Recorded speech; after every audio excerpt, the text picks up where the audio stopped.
the last thing I saw before I died was my husband's mistress, wearing my mother's pearls. The pearls had been a wedding gift from my grandmother, handed down through 4 generations of Vance women, and my mother had worn them at her own wedding. I had worn them at mine, a ceremony in the same cathedral where Julian Ashford had knelt before me and promised to love, honor, and cherish me until death did us part. Death had parted us, but not in the way the vows intended. Death had come for me alone, at 34 years old, in a psychiatric facility where my husband and his family had committed me 3 years earlier. The facility was called the Sterli Wellness Center, but there was nothing well about it. The windows were barred, the doors were locked. The nurses administer medications I didn't need for conditions I didn't have: bipolar disorder, paranoid schizophrenia, hysterical personality disorder, all diagnosed by a psychiatrist named Dr. Harold Reinhardt, who had been paid $500,000 to fabricate my medical records. I had been told by everyone from the orderlies to my own mother-in-law that I was crazy, that my accusations of infidelity were delusions, that the evidence I claimed to have, the hotel receipts, the bank statements, the photographs, existed only in my disordered mind. They were wronged. I wasn't crazy. I was inconvenient. I had discovered that Julian had been embezzling from Vance Pharmaceuticals, the company my grandmother had founded and I had inherited. I had discovered his affair with Sabine Moreau, his executive assistant, who was carrying his child. I had discovered the shell companies, the offshore accounts, the bribed regulators. And when I had confronted Julian with the evidence, he had smiled and told me I was already too late. The board has been briefed on your mental health struggles, he had said, his voice calm and clinical. Your mother-in-law has agreed to testify that you've been unstable for years. Your diagnosis is already on file. The conservatorship is being processed. You can scream all you want, Elena, but no one will believe you. You're already crazy. All I have to do is make it official. He made it official, and my mother-in-law, Celeste Ashford, testified under oath that I had threatened her with a kitchen knife. My sister-in-law, Victoria Ashford Hale, told the court she had seen me wandering the streets at night, muttering to herself. Dr. Reinhardt submitted a 47-page psychiatric evaluation diagnosing me with 3 separate disorders, none of which I actually had. And Julian wept in the courtroom, telling the judge he was heartbroken to commit his wife but had no choice. I love her, he said, tears streaming down his face. But I can't keep her safe anymore. The judge granted the conservatorship that I was committed to the Sterling Wellness Center, where I spent 3 years being drugged, isolated, and systematically erased.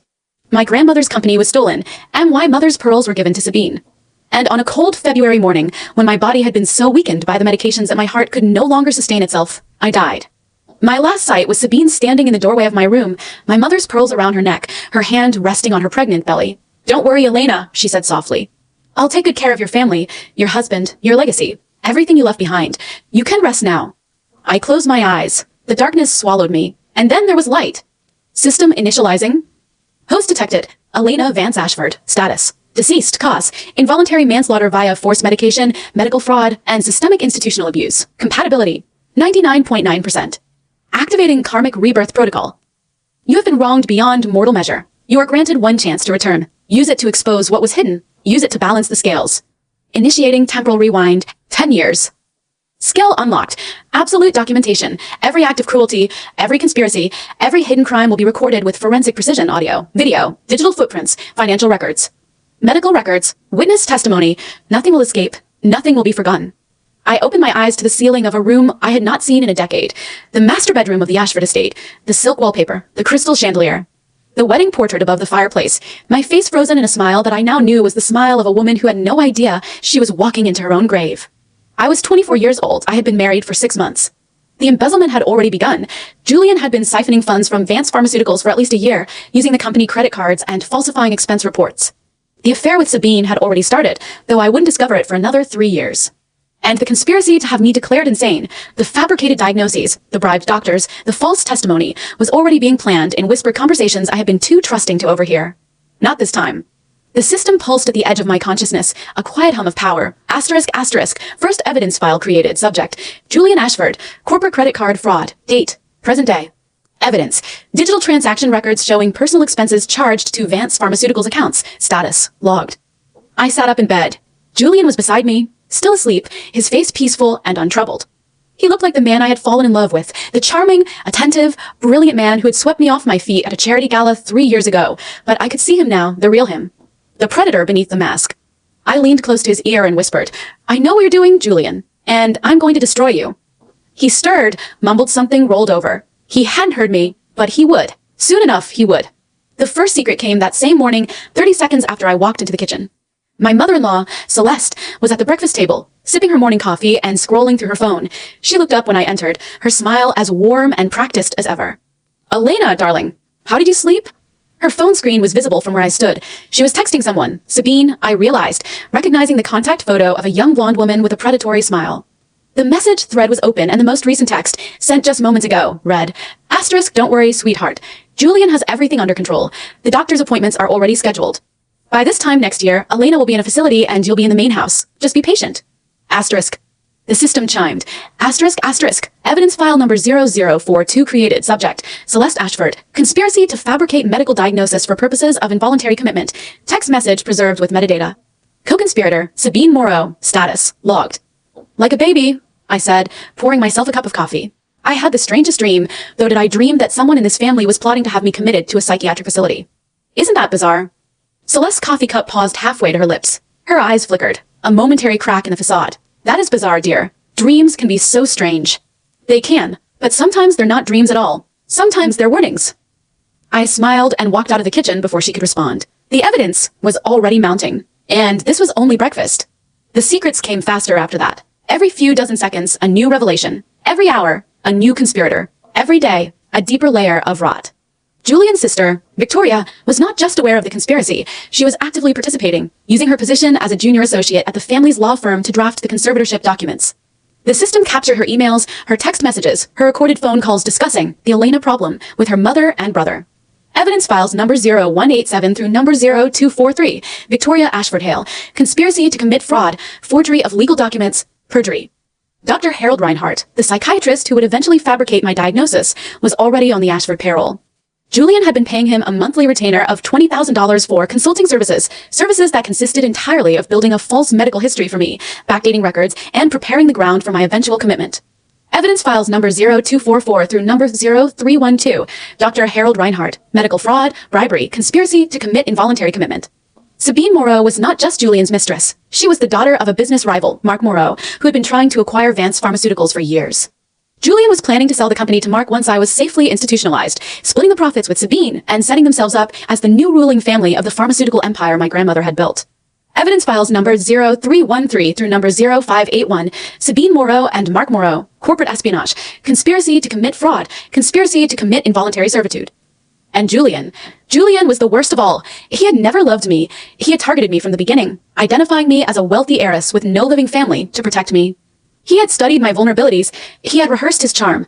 He had proposed marriage not because he wanted a life with me, but because he wanted my company. And when I discovered his crimes, he had not hesitated to destroy me. The documentation grew 0.500 files to 8,000.2000. The system preserved everything: financial records, medical records, legal documents, emails, text messages, voicemails, calendar entries, travel itineraries, wire transfers, shell company registrations, bribery payments. The conspiracy was not just my husband and his family. That IT was an entire network: doctors, lawyers, accountants, regulators, even a judge who had been paid to sign the conservatorship order. 43 people in total, all of them complicit, all of them documented. By the 10th year of my rebirth, the year Julian was planning to have me committed, I had amassed 8,712 pieces of evidence. And I was ready. The public reckoning came on the night of the Sterling Foundation Gala, the most prestigious social event of the year.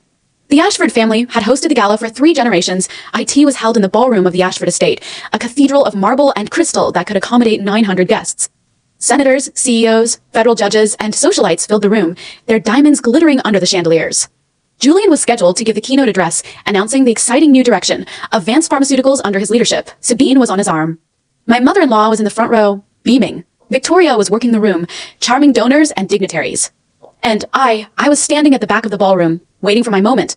The moment came at 9:47 p.m.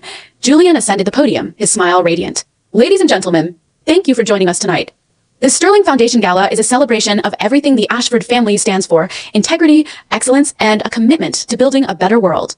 The screens behind him flickered. His image vanished, replaced by a single document. A bank statement showing a wire transfer from Vance Pharmaceuticals to a shell company in the Cayman Islands. Julian paused. What is this?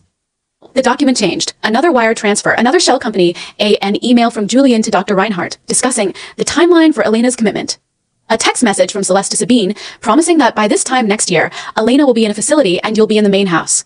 A recorded phone call between Victoria and the corrupt judge, discussing the conservatorship.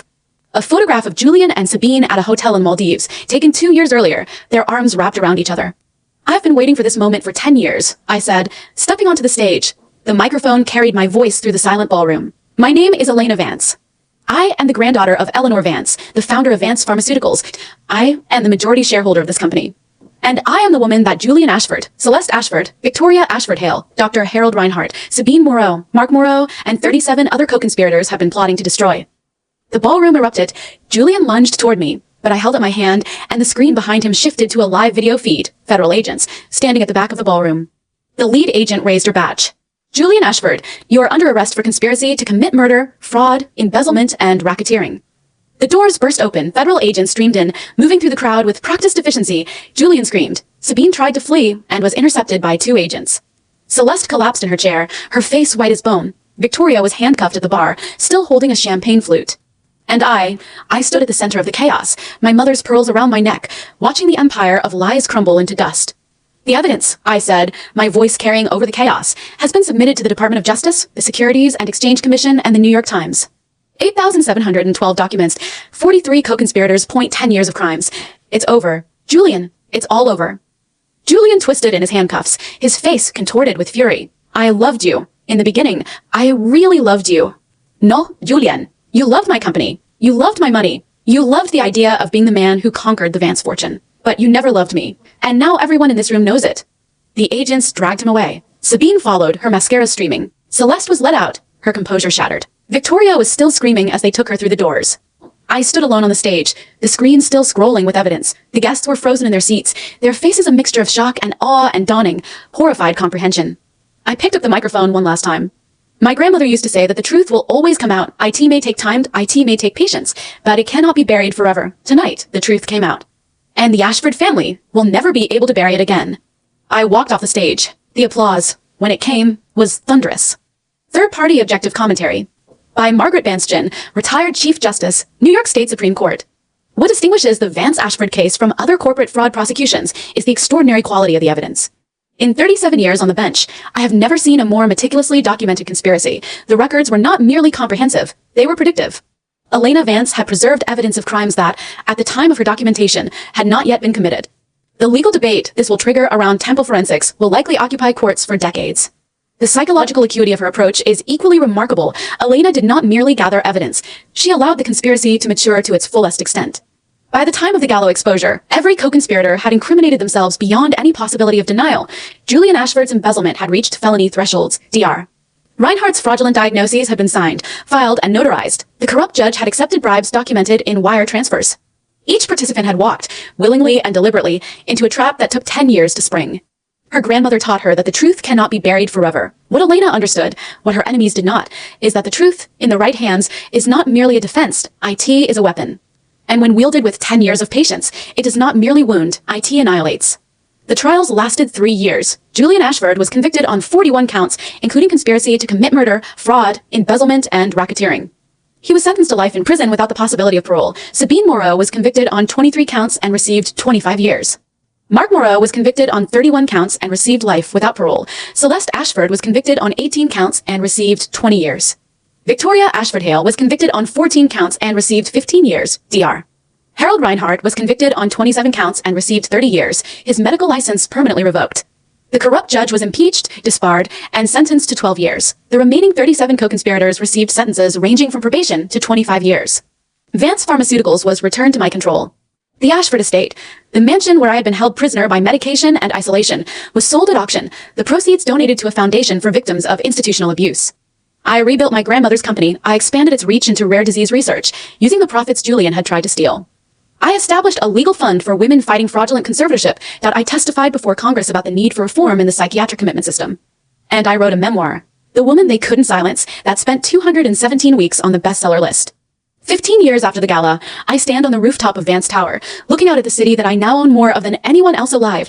My mother's pearls are around my neck. My grandmother's portrait hangs in the lobby below. My Aunt Margaret is beside me, her hand on my shoulder. Do you ever regret it? She asks. The 10 years of silence. No, I said. Those 10 years were not silence. They were preparation. Julian spent 10 years trying to destroy me. Did I spend 10 years building the weapon that would destroy him? The difference is he never saw it coming.